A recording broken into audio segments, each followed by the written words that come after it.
The movie opens with Vic Allen pedaling home after a vigorous ride through the woods. As he arrives, he disrobed at the door, stepping inside to find his wife, Melinda, waiting in silence without uttering a word.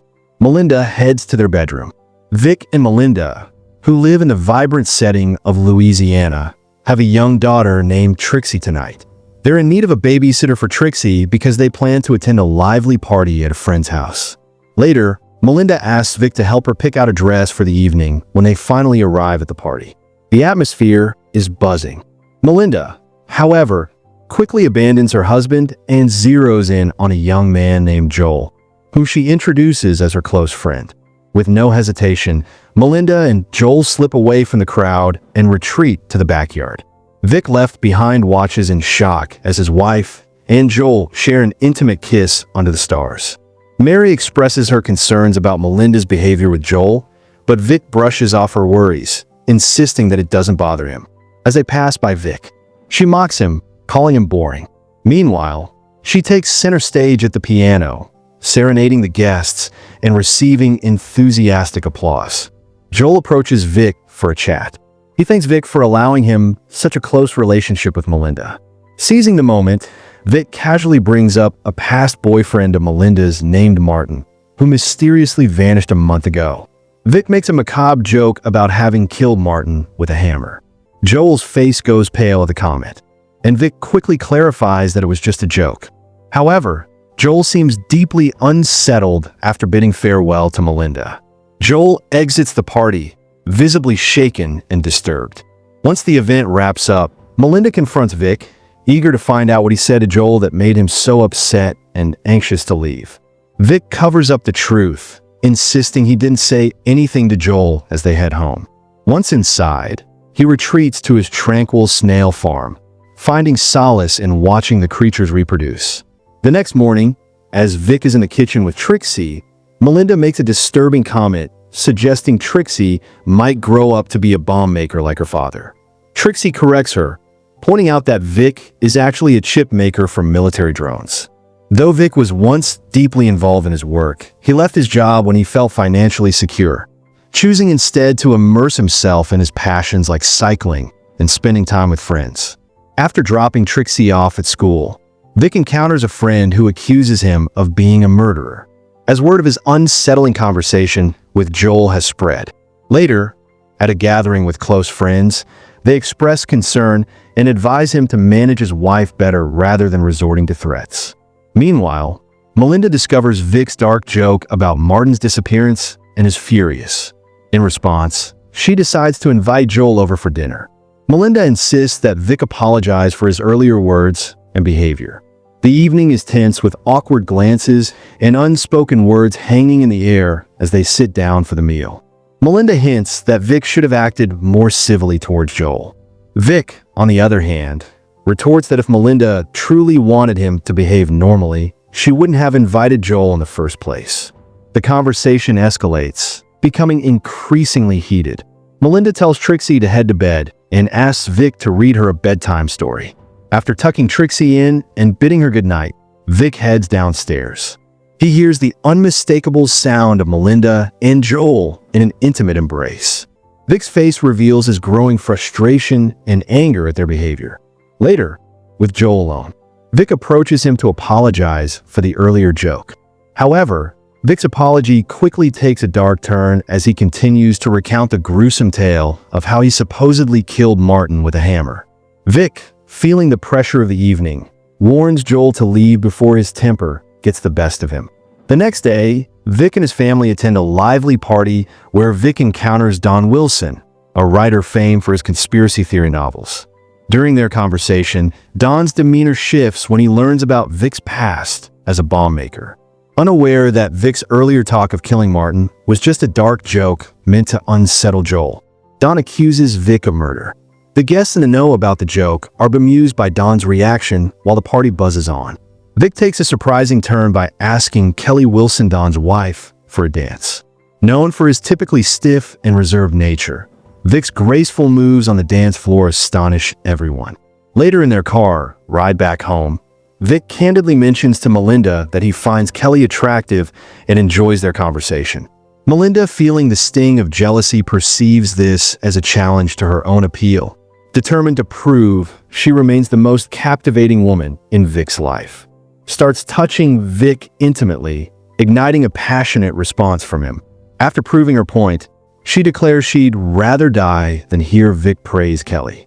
Their heated exchange leads to a steamy make-out session in the bedroom. The following day, Vic encounters Melinda at Trixie's soccer game shortly after he receives a concerning call from a bank. Melinda has sent $3,000 to someone named Charles for piano lessons. Alarmed, Vic rushes to his office to investigate Charles. His search leads him to a restaurant where Charles works, only to discover that Melinda is there too. Appearing unusually interested in Charles, Vic, suspicion grows that Charles might be Melinda's new love interest. Upon returning home, Vic is stunned to find Melinda's wedding ring lying in the sink. Later, while watching the news, Vic is shocked to learn that Martin's death was caused by a head wound. He shares the grim news with Melinda. Melinda is visibly shaken by the revelation. The next morning, Vic brings joy to Trixie by surprising her with a new dog to adopt on his way home. Vic spots Charles holding a bouquet of flowers, presumably for Melinda. Infuriated, Vic finds the flowers on his kitchen table when he arrives and promptly throws them into the trash. Later, Vic meets a friend at the restaurant where Charles works, pouring out his frustrations. Back in his garden, Vic's mind drifts to disturbing fantasies of Melinda and Charles making out in a car, completely disregarding his emotions. The next day, Vic anxiously waits at home for Melinda, who hasn't returned all night, fearing that her absence may be a sign of further betrayal. When Melinda finally arrives, Vic confronts her, demanding to know where she's been and about the $3,000 she gave to Charles. His patience is wearing thin, and the tension between them is palpable. Vic's anger boils over as he confronts Melinda, demanding she end her affair with Charles immediately. Melinda seems to dismiss his words with a cold indifference. Later, Vic and Melinda attend a lively party where Charles is also a guest. Melinda, with a sense of pride, introduces Charles to the attendees and invites him to showcase his piano skills. Charles's performance electrifies the room, igniting excitement and dancing among the guests. Throughout the evening, Vic's frustration grows as he watches Melinda draw closer to Charles. Seeking Melinda, Vic asks a friend for her whereabouts and learns she's upstairs. When he arrives, he is met with a troubling sight. Melinda is leaving a room with Charles. They head towards the pool where, in full view of the party guests, they share a romantic moment in the water, completely unconcerned with Vic's presence or feelings. A heavy rain suddenly begins to pour. Only Vic and Charles remain in the water. In a sudden outburst of fury, Vic attacks and kills Charles, leaving the body floating in the pool. Vic then returns to the party, his demeanor eerily calm, as if nothing has happened. Later, Melinda begins to search for Charles throughout the house.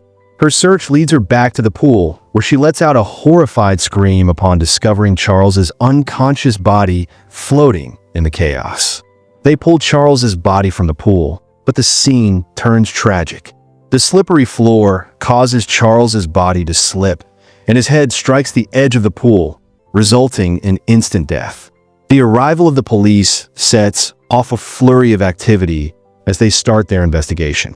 Melinda is still in shock, accuses Vic of murdering Charles. However, others at the party dispute her claim. The police, after a thorough investigation, conclude that Charles's death was due to hitting his head on the poolside.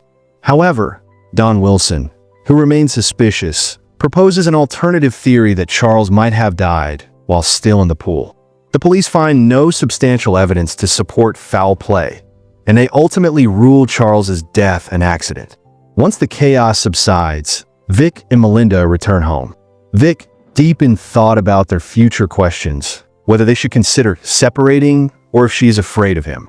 Melinda reassures him with a smile, saying she isn't afraid and doesn't want a divorce. She believes his actions were for her and insists there is no reason for them to part ways.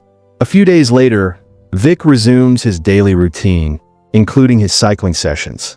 However, he begins to notice a mysterious figure watching him from a distance.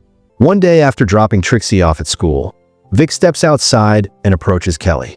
Kelly reveals to Vic that her husband, Don, has started to suspect him of Charles's death. Don is even planning to discuss his suspicions with Melinda. Alarmed by this news, Vic decides to invite both Kelly and Don over for dinner. Hoping to confront Don privately about his accusations, Vic uses the opportunity to address Don's suspicions head-on. He demands that Don cease spreading rumors about him being a killer. Despite Vic's attempts to deflect, Don remains convinced of Vic's guilt, bringing up the earlier death of Martin as further evidence. Despite his fear, Don staunchly defends his theory. The next day, Vic already on edge, he notices a car seemingly following him and investigates the car. To his shock, he discovers a hidden camera inside, confirming his fears that someone is monitoring his every move. Vic's distrust deepens as he enters the restaurant and is taken aback to find Melinda sitting with a man. The man introduces himself as David, a psychologist planning to open a new practice in the city. Despite David's friendly demeanor and explanations, Vic suspects David might be a private investigator hired by Don and Melinda. Vic leaves the restaurant and heads straight to Don's house. He arrives with evidence of Melinda's payment to Don's account. Vic accuses Don of overstepping boundaries and meddling in his personal affairs. The confrontation leaves Kelly, who is also present, both embarrassed and furious with her husband for his actions. As Vic prepares to leave, he spots Melinda with her new boyfriend. This time, Melinda doesn't notice Vic, who decides to follow them discreetly, hoping to uncover the true nature of their relationship. That night, while bathing his daughter with a smile, Trixie casually mentions that she knows her father killed Charles.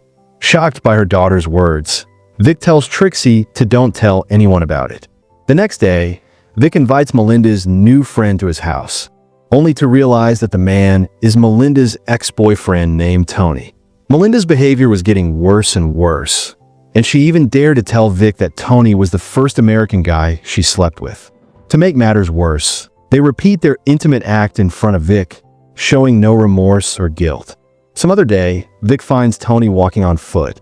Vic lies to Tony that Melinda is waiting for him at a house they are considering buying. Tony immediately believes him and joins Vic to go to the supposed location. However, Vic actually takes Tony to an empty woods near the river where he often cycles. He stops at the edge of a steep drop, and as Tony steps out of the car, Vic seizes the opportunity. He hurls a rock at Tony, striking him in the head. Vic then grabs a larger rock and throws it with deadly force, sending Tony tumbling into the ravine where he hits his head on a large boulder, killing him instantly.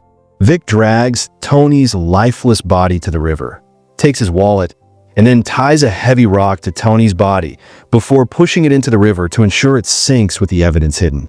Vic returns home, masking his actions with an air of normalcy as he shares a toast with his daughter.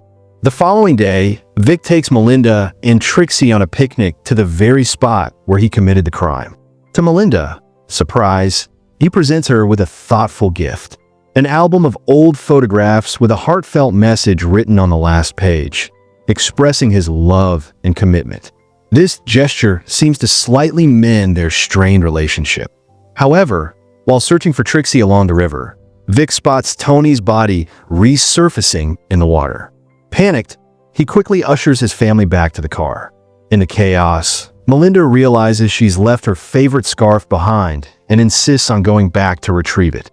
Vic promises Melinda that he will retrieve her scarf later after he drops them home and heads back to the woods in a hurry to check on Tony's body.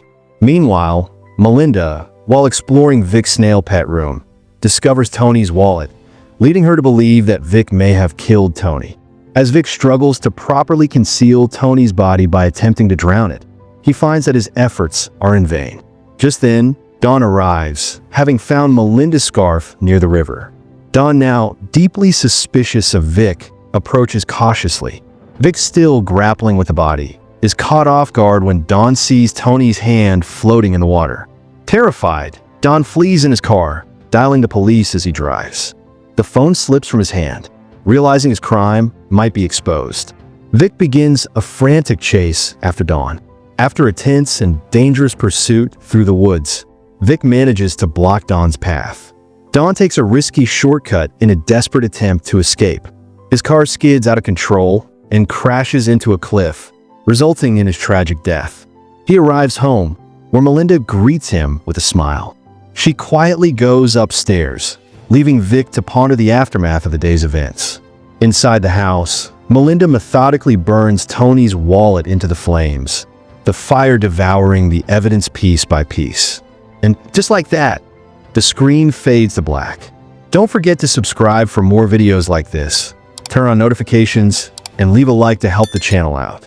Thank you for watching.